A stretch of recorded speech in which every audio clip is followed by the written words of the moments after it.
इसी शहर में एक तंग व तारीक गली हुआ करती थी जिसे हारान कहा जाता था। इस गली में हमेशा अंधेरा छाया रहता था, यहाँ तक कि दिन के वक्त भी सूरज की रोशनी वहाँ नहीं पहुँच पाती थी। ये गली शहर के बाकी हिस्सों से बिल्कुल मुख्तलिफ और प्रासरार नज़र आती थी। लोगों में उस गली के बारे में अजीब व गरीब बातें मशहूर थीं। कुछ लोग कहते कि यहाँ जन्नत का बसीरा है, कुछ उसे बदरूहों का ठिकाना कहते। अजीब बात ये थी कि इसी गली के एक कोने में एक फ़कीर रहता था जिसका नाम मंसूर था। मंसूर की ज़िंदगी नहायत सादा और गमों से भरी हुई थी। वो दिन भर बाज़ारों में भीख मांगता और शाम होते ही इस अंधेरी गली के किनारे अपने कुचे से घर में वापस आ जाता। वो जिस्मानी तौर पर कमज़ोर था, लेकिन दिल का बहुत बड़ा और सखी इंसान था। जब भी उसे ज़रूरत से ज़्यादा खाना मिलता, वो दूसरों में बांट देता। एक शाम जब शहर की गलियां सुनसान थीं और हवा में अजीब सी ठंडक घली हुई थी, मंसूर अपने मामूल के मुताबिक वापस घर की तरफ जा रहा था। अचानक उसकी नज़र गली के बीच में पड़े हुए एक बोसीदा और पुराने से संदूक पर पड़ी। इस पर मिट्टी जमी हुई थी और ऐसे निशानात थे जिनसे लगता था कि ये बहुत ही पुराना है। मंसूर ने हैरत से सोचा कि आज से पहले वो यहाँ से कई बार गुजरा, लेकिन ये संदूक कभी नज़र नहीं आया। उसका दिल ज़ोर ज़ोर से धड़कने लगा। उसने इधर उधर देखा, लेकिन वहाँ कोई भी मौजूद न था।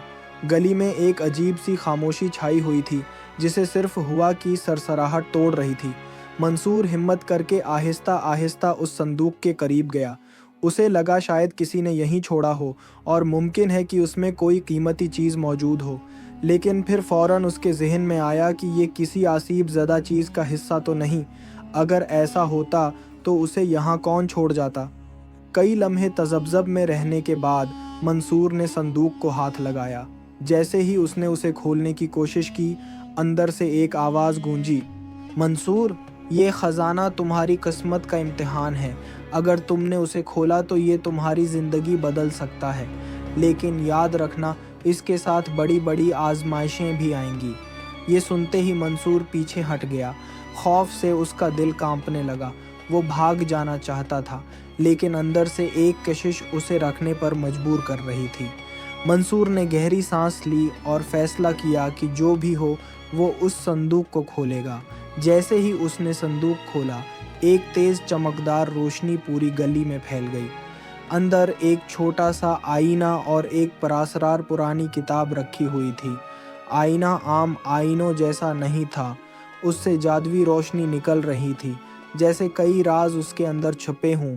मंसूर ने आईना उठाया और जब उसमें झांका तो अपने अक्स के पीछे एक सरसब्ज जंगल दिखाई दिया। उस जंगल में खुशबूदार आवाज़ें सुनाई दे रही थीं।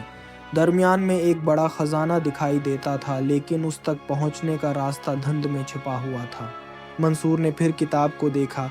वो पुरानी ज़बान में लिखी गई थी, जिसे वो पढ़ नहीं सकता था। जैसे ही उसने उसे छुआ, किताब की इबारत खुद ब खुद उर्दू में बदल गई।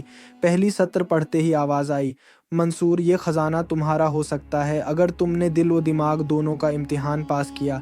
अगर तुमने लालच की तो सब कुछ खो दोगे, लेकिन अगर अक्ल व नियत से काम लिया तो ये ख़जाना तुम्हें मालामाल कर देगा। मंसूर ने सोचा, क्या ये मेरे लिए कोई आजमाइश है? उसने फ़ैसला किया कि वो हर कीमत पर इस राज तक पहुँचेगा। अगली सुबह मंसूर ने किताब और आईना उठाया और शहर के पुराने बाज़ार की तरफ रवाना हुआ, जहाँ किताब के मुताबिक एक खफिया दरवाज़ा मौजूद था।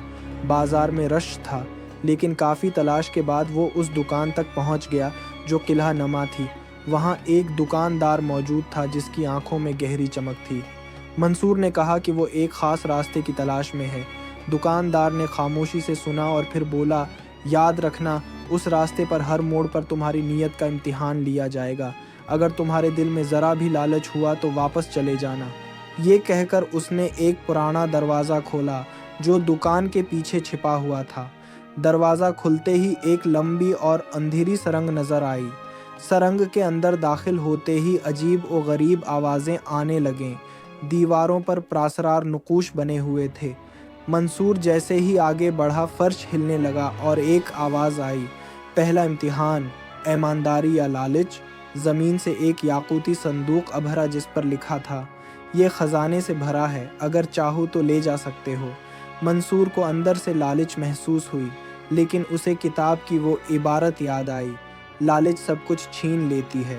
اس نے سر جھکایا اور بغیر صندوق کو چھوئے آگے بڑھ گیا۔ اگلے دروازے کے پیچھے ایک گھاٹی تھی جس کے درمیان ایک پل تھا۔ پل کے نیچے آگ بہہ رہی تھی۔ پل کمزور نظر آتا تھا اور ہر تختے پر ایک ماما لکھا ہوا تھا۔ پہلا ماما، 2 لوگ تمہاری مدد کے طالب ہیں لیکن تم صرف ایک کی مدد کر سکتے ہو۔ تم کس کا انتخاب کرو گے؟ سامنے ایک بوڑھی عورت تھی اور ایک نوجوان زخمی حالت میں زمین پر پڑا تھا۔ منصور نے سوچا، نوجوان کو بچانا زیادہ عقل مندی ہے کیونکہ وہ آگے جا کر کئی لوگوں کی مدد کر سکتا ہے۔ منصور کے فیصلہ کرتے ہی پل کا وہ حصہ روشن ہو گیا۔ دوسرا ماما، دولت یا سکون؟ ایک راستے پر سونے کے سکے پڑے تھے اور دوسرا سنسان تھا۔ منصور نے بلا ہچکچاہٹ سکون کا راستہ چنا۔ تیسرا ماما، اپنا سب سے بڑا خوف بیان کرو ورنہ پل گر جائے گا۔ منصور نے آنکھیں بند کیں اور بلند آواز میں کہا، مجھے ناکامی سے ڈر لگتا ہے کہ میری محنت رائگاں نہ چلی جائے۔ پل کا وہ حصہ بھی روشن ہو گیا۔ منصور نے کامیابی سے پل پار کر لیا۔ سامنے ایک باغ تھا جس میں ہر طرف خوشبو تھی۔